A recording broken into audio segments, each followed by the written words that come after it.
ಇಂದು ಸರ್ಕಾರಿ ಪದವಿ ಪೂರ್ವ ಕಾಲೇಜು ಸೋಲಿಬೇಲೆ ಹಾಗೂ ಜೇನುಗೂಡು ರೂರಲ್ ಡೆವಲಪ್ಮೆಂಟ್ ಟ್ರಸ್ಟ್ ಇವರ ಸಹಯೋಗದಲ್ಲಿ ವಿಶ್ವ ಪರಿಸರ ದಿನಾಚರಣೆ ಕಾರ್ಯಕ್ರಮವನ್ನು ಅರ್ಥಪೂರ್ಣವಾಗಿ ಆಚರಿಸಲಾಯಿತು.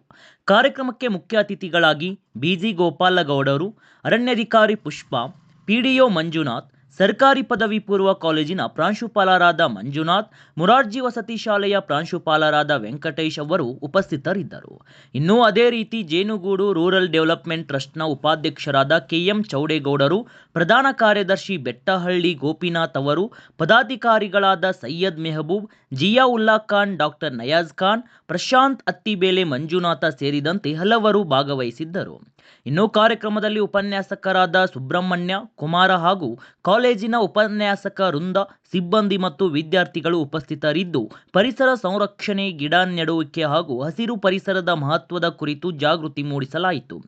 ಈ ಸಂದರ್ಭದಲ್ಲಿ ಗಿಡಗಳನ್ನು ನೆಡುವ ಮೂಲಕ ಪರಿಸರ ಸಂರಕ್ಷಣೆಯ ಸಂದೇಶವನ್ನು ಸಾರಲಾಯಿತು.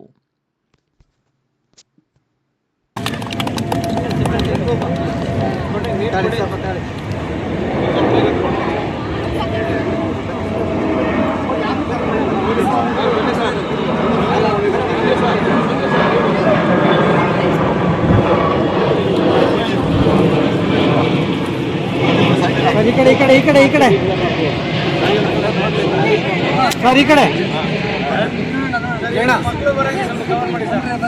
ಬರ್ತದೆ. ಬರಮ್ಮ ಇಲ್ಲಿ. ನೀವು ಏನಕ್ಕೆ ಕರ್ದಿದ್ದು ನಾವು ನಿಮ್ಮನ್ನ? ಬಂದು ಇವಾಗಲೇ ಇಷ್ಟು ಬಿಲ್ಡಪ್ ಕೊಡ್ತೀರಲ್ಲ ಅವ್ರು ಒಳಗಡೆ. ಓಕೆ,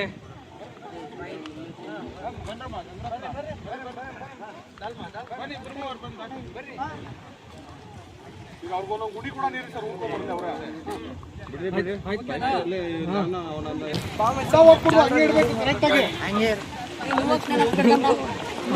ಓ, ಗಿಡ ಬೀಳ್ತಿದ್ರಲ್ಲಮ್ಮ. ನಿಧಾನ ನಿಧಾನ ನಿಧಾನ. ಎಷ್ಟು ಮಾತ್ರ ಮಣ್ಣು ಹಾಕ್ತಾ ಇದ್ದೀರಾ? ಸ್ವಲ್ಪ ಮಣ್ಣದಕ್ಕ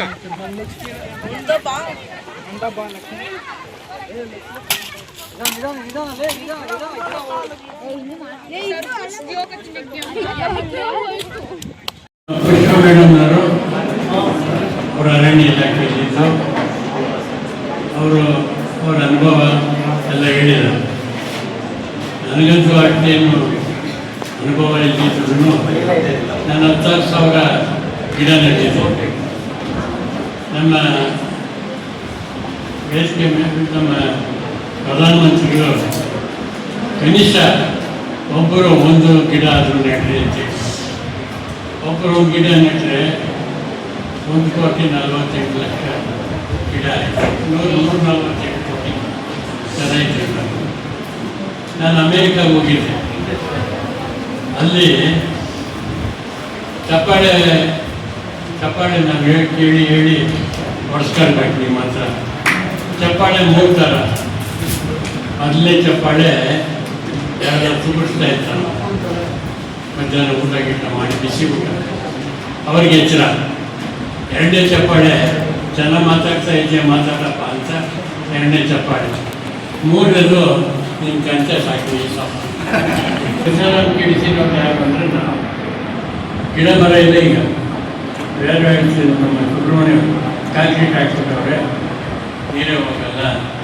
ನಾನು ಅಡ್ವೈಸ್ ಮಾಡಿದೆ ಅಲ್ಲಿ ಕಾರ್ಪೊರೇಷನ್ ನಮ್ಮ ಕಮಿಷನರ್ ಒಬ್ಬರು ಹೆಸರಲ್ಲಿ, ನಾನು ನಡೆಯೋದು ಕಮಿಷನರ್. ಅಲ್ಲೋಗಿ ಹೇಳಿದೆ, ಸರ್ ಸುತ್ತು ಕಾಂಕ್ರೀಟ್ ಹಾಕ್ಬಿಡ್ತೀನಿ, ನೀರು ಒಳಗೆ ಹೋಗಲ್ಲ. ಬೇರೆಲ್ಲ ಬಿಸಿಗೆ ಎಲ್ಲ ವೀಕ್ ಆಗಿಬಿಟ್ಟಿತ್ತು. ಮಳೆ ಬಂದರೆ ಇವತ್ತು ಮೊನ್ನೆ ಮಳೆ 20 ದಿವಸ ಮಳೆ ಅಂದಾಜು ಮಾಡಿದ್ದಾರೆ. 881 ಮರ ಶಿಥಿಲ ಆಗಿ ತೆಗಿಬೇಕು ಅಂತ. ಆಮೇಲೆ ಬೆಂಗಳೂರು ಲೆಕ್ಕಾಚಾರ, ಬೆಂಗಳೂರಲ್ಲಿ ಇರೋಕ್ಕಾಗ್ತದ ಆ ಪೊಲ್ಯೂಷನ್, ಗಾಡಿಗಳು, ಪೆಟ್ರೋಲ್ ಡೀಸೆಲ್ ವಾಸನೆ ಇವೆಲ್ಲ ಬೆಂಗಳೂರಲ್ಲಿ ಇರೋಕ್ಕಾಗಲ್ಲ. ಈಗ ನಾನು ತಿಂಗಳಿಗೊಂದ್ಸಾರಿ ಹೋಗ್ತಾ ಇದ್ದೀನಿ ಬೆಂಗಳೂರು ಅಂದರೆ ಅಲಾಂಟಿ ಬಂದು. ಹಾಗೆ ಯಾಕಾಯಿತು? ನಾನು ಇದಕ್ಕೆ ಹೋಗಿದ್ದೆ ಸೌತ್ ಆಫ್ರಿಕಾ. ನಾವು ಯಾವಾಗಲೂ ಡ್ಯಾಶಲ್ಲಿ ಮರೀತೀವಿ. ಸೌತ್ ಆಫ್ರಿಕಾ ಗಜಲಿ ಖಂಡ ಆಫ್ರಿಕಾ ಕಲ್ಕತ್ತಲ್ಲಿ. ಅಲ್ಲಿ ಇವತ್ತು ಮಸಾಯಿ ಮರ ಅಂತ 90,000 ಎಕರೆ ಇದೆ. ವೈಲ್ಡ್ ಲೈಫ್ ಪ್ರಾಣಿಗಳ ಅವಶ್ಯಕ ಪ್ರಾಣಿಗಳು ಬದುಕಳು.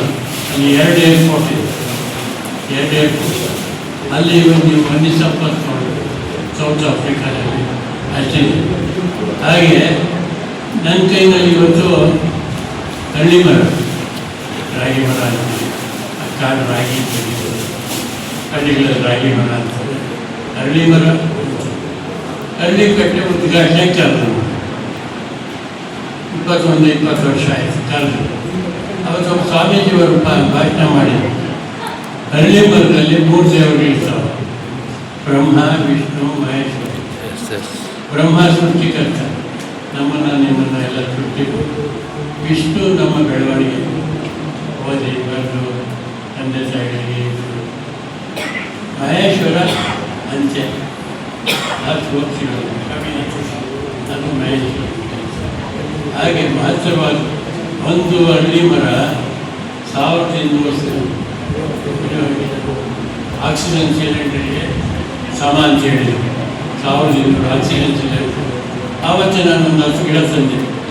10 ಗಿಡ ತಂದು ನನ್ನ ರೂಮ್ ಇದೆಯಲ್ಲ, ಅದಕ್ಕೆ ನೇರವಾಗಿ ಪ್ಲ್ಯಾಂಟಿಂಗ್ ಮಾಡಿಸ್ತೀನಿ. ಇವತ್ತು ಬೃಹತ್ ಮರಗಳಾಗ್ತವೆ. ಈಗ ಹಳ್ಳಿ ಗಾಡಿ ಕುಡಿತಾ ಇರೋದು ಬಂದವರೆಲ್ಲ ನನಗೆ 83 ನಂಬೋದೇ ಸಾರಿ 83 ನಂಬಕ್ಕಾಗಲ್ಲ. ಈ ಹಳ್ಳಿ ಮರಕ್ಕಾಗ ನೀವು ಅಷ್ಟೇ ನಿಮ್ಮ ಮನೆ ಬೆಡ್ರೂಮ್ ಪಕ್ಕದಲ್ಲಿ ಹಳ್ಳಿ ಮರ ಹಾಕ್ಕೊಂಡು ಅದ್ರ ಗಾಡಿ ಭಾಳ ಒಳ್ಳೆಯದು. ನೋಡಿ ನನ್ನ ಕೈಯಲ್ಲಿ ಅದನ್ನೇ ಉದ್ಘಾಟಿದೆ, ಹಳ್ಳಿ ಮರ ಹಾಕ್ಸಿದ್ದು. ಹಾಗೆ ಈ ಪರಿಸರ ಉಳಿಸದೇ ಇದ್ದರೆ ನಾವು ಉಳಿಸ್ಬೇಕು ಸಾಧ್ಯ ಇಲ್ಲ. ನಮ್ಮ ಅರಣ್ಯ ಇಲಾಖೆಯವರು ಒಳ್ಳೆ ಕೆಲಸ ಮಾಡ್ತಾ ಇದ್ದಾರೆ.